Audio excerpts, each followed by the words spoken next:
Faut-il plus commencer avec de l'achat-revente ou directement par de l'investissement locatif? Il est vraiment important de savoir la différence entre les deux stratégies et quelle est la plus optimisée à votre profil. Dans cette vidéo, je vais tout simplement vous donner les avantages et les inconvénients de chaque stratégie et je vais également à la fin de cette vidéo vous donner mon avis, lequel est le mieux, mais encore une fois, tout dépend encore une fois de votre situation. Si tu ne me connais pas, je m'appelle Cédric Meyer, sur cette chaîne on traite de l'investissement immobilier et des finances personnelles. Si ces domaines t'intéressent, je t'invite directement à liker, à t'abonner avec la petite clochette, ça m'aiderait vraiment énormément. Mais je t'invite également à rejoindre notre newsletter privée dédiée à l'immobilier. Dedans, il y a des news, des infos, mais il y a surtout le plan d'action pour trouver un bien rentable. Le lien est dans la description. On commence directement avec une définition de l'investissement locatif. Il y a plusieurs méthodes, donc il y a la location nue, meublée, de la coloc, on peut faire de la location courte durée ou de la longue durée. C'est vraiment énormément de choses à faire,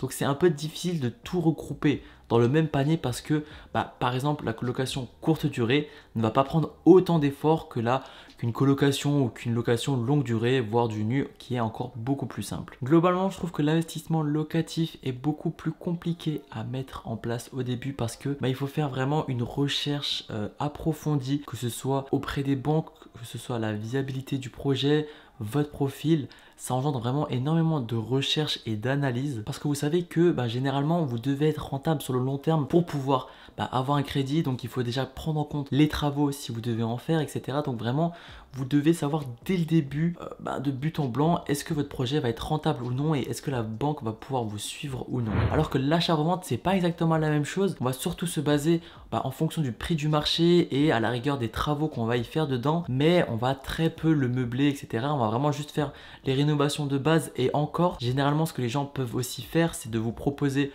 plusieurs devis de travaux pour vraiment estimer les travaux qu'il faut faire et ils peuvent vous le vendre en état. Je viens en fait de remarquer en présentant un peu l'investissement locatif et l'achat-revente, je donnais déjà pas mal mon avis. Voici un peu une présentation rapide. Investissement locatif, c'est un peu sur le long terme, donc vous allez calculer vraiment le cash et d'avoir un bien autofinancé. Alors que l'achat-revente, c'est vraiment, pour résumer grossièrement, vous essayez d'acheter à un prix plus bas que le marché, donc par exemple une maison à 100 000 et vous essayez de la vendre à 150 000 et du coup vous faites une petite marge à chaque fois pour vraiment résumer en une seule ligne. Du coup on va passer aux avantages et aux inconvénients. On commence avec l'investissement locatif. Premier point est plutôt lourd, c'est la fiscalité. Je dis ça pour un investissement locatif, mais en fait c'est en règle générale dans l'immobilier, c'est plutôt compliqué niveau fiscalité, mais n'ayez crainte, généralement on va toujours se faire suivre avec un comptable, on va très rarement faire nous-mêmes les choses. Mais du coup avant de se lancer, il est vraiment important de savoir que par exemple vous pouvez déduire les travaux, les frais de notaire, les frais d'agence, toutes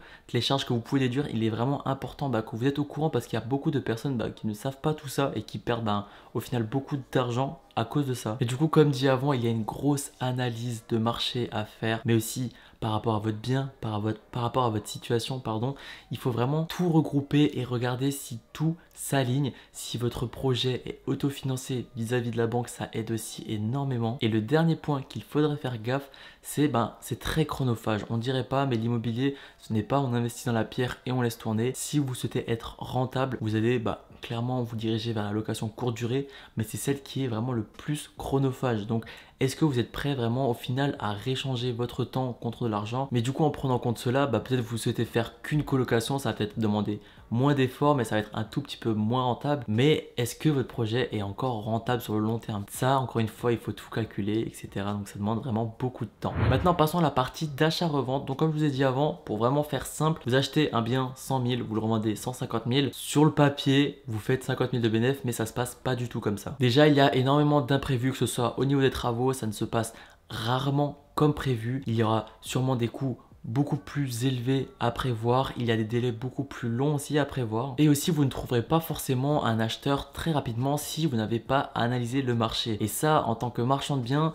surtout si vous commencez et que c'est votre premier bien, vous n'avez pas énormément de biens dans votre portefeuille, du coup vous pouvez pas faire tourner votre trésorerie en attendant. Du coup, dans une opération d'achat-revente, il faut également faire une analyse de marché, savoir si vous allez être rentable après toutes les charges déduites, etc. Mais où là, ça va freiner un petit peu plus, c'est la fiscalité parce que vous devez souvent vous devez avoir une société de marchand de biens. Sinon il y a une petite technique comme quoi vous pouvez acheter votre résidence principale et vous la revendez au bout de 1 ou 2 ans et vous êtes complètement défiscalisé. Cependant vous ne pouvez pas faire des allers-retours ultra fréquents en une seule année. Donc en général vous devez passer par une société, alors que l'investissement locatif vous pouvez le faire en LMNP, donc au nom propre, ce qui est beaucoup plus simple. Ça c'est vraiment un petit truc mais qui joue quand même pas mal sur la balance. Du coup, petite conclusion, faut-il commencer avec de l'achat-revente ou un investissement locatif? À mon avis, la meilleure chose à faire, mais encore une fois tout dépend de votre situation, la meilleure chose à faire c'est de commencer avec une opération d'achat-revente mais en résidence principale. Comme ça, si vous achetez à 100 et que vous revendez à 150 000, les 50 000 que vous faites d'écart, ils sont clairement dans votre poche. Et justement, avec l'argent de la revente, vous allez l'utiliser pour un investissement locatif. Et là, vous allez commencer à pouvoir enchaîner parce que le premier investissement, c'est le plus dur. Parce qu'une fois que la banque a vu que votre premier investissement locatif a plutôt bien marché, il vous fera automatiquement confiance lors de la deuxième, de la troisième, etc. Donc pour résumer, première opération en achat-revente de résidence principale, comme ça vous ne payez rien sur la plus-value. Ensuite, avec le cash que vous avez gagné, vous l'investissez dans un investissement locatif qui est autofinancier et là ensuite vous pourrez enchaîner les investissements locatifs. Je dis ça comme ça sur le papier, mais encore une fois, tout n'est pas rose, la montée des taux, etc. Ça rend la chose beaucoup plus compliquée. Mais franchement, si vous prenez votre temps, vous faites les choses bien, ça passe vraiment crème. Si cette vidéo t'a plu, n'oublie pas de liker, t'abonner avec la petite clochette. N'oublie pas également de rejoindre les autres investisseurs immobiliers. Le lien, il est dans la description. Moi du coup, je vais te laisser avec la prochaine vidéo qui est comment se constituer un apport personnel. Voilà, donc si tu souhaites acheter ton premier bien, tu devras avoir de l'apport personnel. Donc là je te dis vraiment quelques petites techniques ultra importantes pour se constituer cet apport là. Je te dis à la prochaine, ciao ciao.